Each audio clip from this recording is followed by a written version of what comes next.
Greetings to all my fellow watch enthusiasts on YouTube and Facebook and wherever else this video will be seen and shared. Saloon Driver once again, bringing you another watch review. It's obviously not an unboxing video because there was no box. The watch didn't come to me with a box. But this is a review of a watch that I do not own. This watch was sent to me along with the other Boldr you just saw recently, the bronze Boldr Odyssey. This watch came to me with that via the YouTube creators subgroup of the Random Rob Discord group. A bunch of us YouTubers that belong to that Discord have gotten together and passed watches around between us to enjoy and review and build content for our channels and get watches out there to you folks, you viewers, to learn about. And this is one of them. Now, I have in my hand a Boldr Venture. I have reviewed a Venture or two previous to this one, so a lot of what I'm going to say is review. However, this is a little different in that this is a Venture GMT in titanium, which is not what I've reviewed before. So as you can see, there is a GMT function to this watch. These are, of course, field watches. They are meant for outdoor type activities. Being a little smaller, a little bit more lightweight than the dive watches that Boldr is famous for. And as you can see, this is the black dial. They also make this in a khaki dial, a green dial, and a blue dial. They all run for $2.99 US dollars. They are available on the Boldr website, which of course I will link below in the description so you can go check them out. They're a smaller watch, as you can see, and they come on a NATO strap, canvas NATO strap, which we all know is my least favorite strap type of all. But we'll look past that. I forgot to screw down the crown. Sorry about that. Anyway, yeah, and despite being a field watch, it does have a screw-down crown, so this actually has very good water resistance too. As you can see, this is a quartz watch. The hand lines up pretty well. You can see on the major indices, it's actually just a little bit to the right of all the major indices. It does seem to hit the second track pretty well, but it's a little off. But what can you do? Nice sandblasted or matte blasted, or however you want to describe it, case.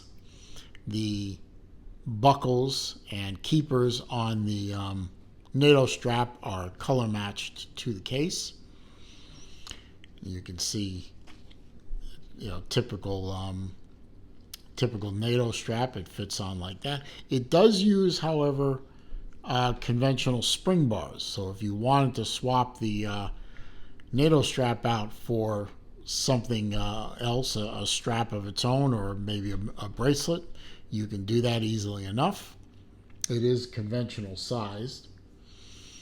Nice little engraving going on the back of the case. The case back is, of course, screwed down, and it is titanium as well.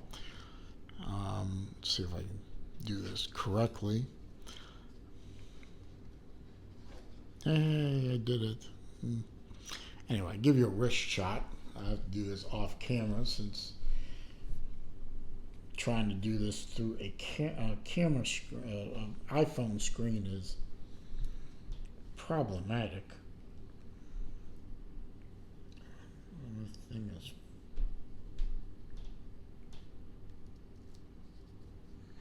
it's not cooperating. There it goes.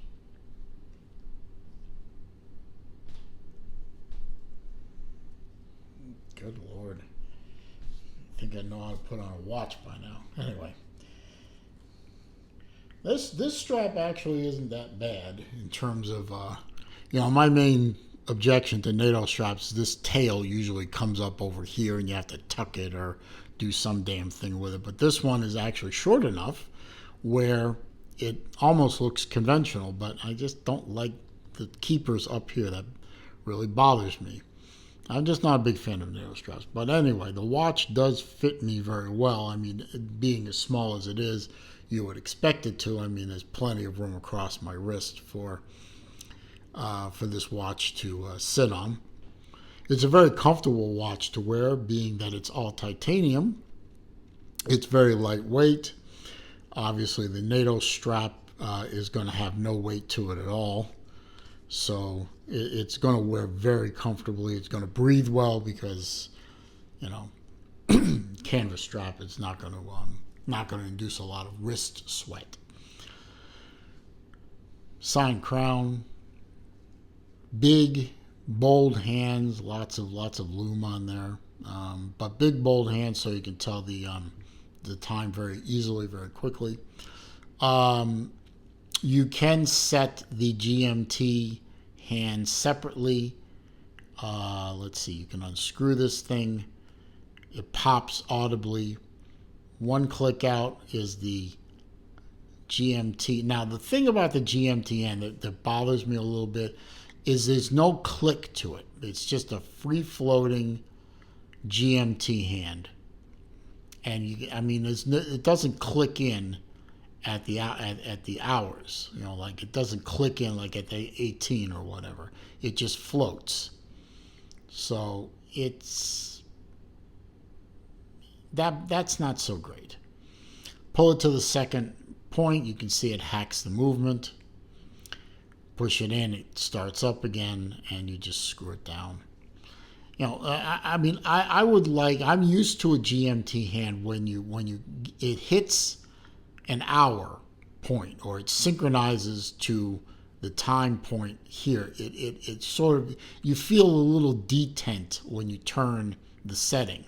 It feels like it drops in and then comes back out when you keep turning it. So it goes click, click, click, click. This just sweeps. And it's kind of hard to line it up just so. So, minor point, I agree. But, it detracts from the watch a little bit. I have my sheet of facts here, so I can give you all the vital statistics of the watch. As I said, this is the Boldr Venture. This is the Venture GMT. There are other lines of the Venture, and you can check those out. Again, I'll leave the link below in the description to the Boldr website. This is the black one. As I said, there are khaki, green, and blue versions of this watch as well, different color straps as well, color matched to the watch face. It is a titanium case, full titanium, including the case back, canvas NATO strap. It's a 38 millimeter case, 44 millimeter on the tip to tip, and as a nice little added bonus, you get drilled lugs, which helps with strap changes very nicely. 20 millimeter lug, 14 millimeter thick, sapphire crystal. It's a flat crystal, as you can see, kind of a box-like crystal as well. 200-meter water resistance.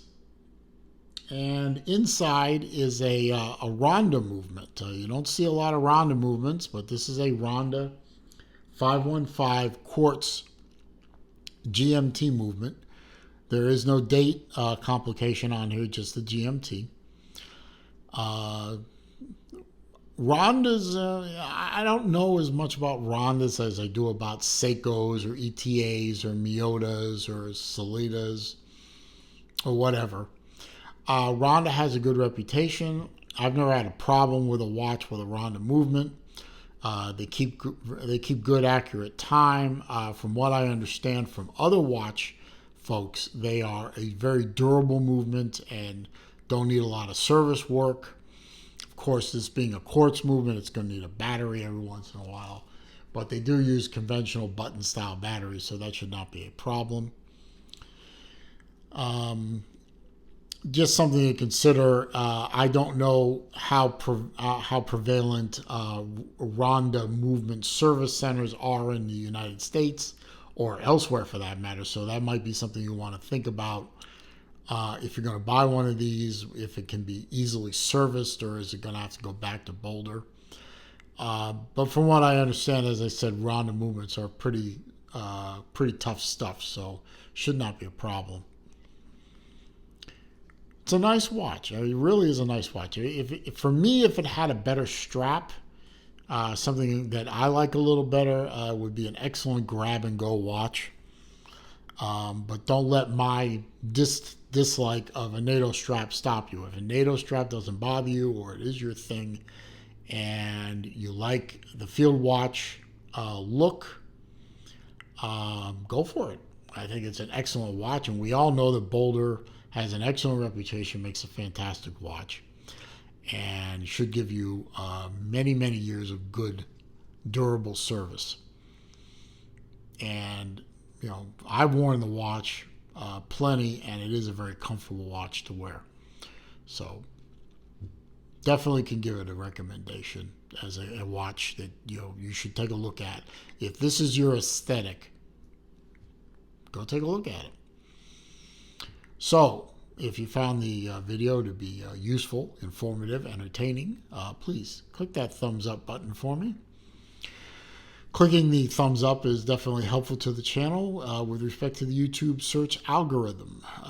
The more thumbs up a video gets, the more likely it is available in a YouTube search, and the more thumbs up a video gets in a search, the higher up on the search results that video will appear.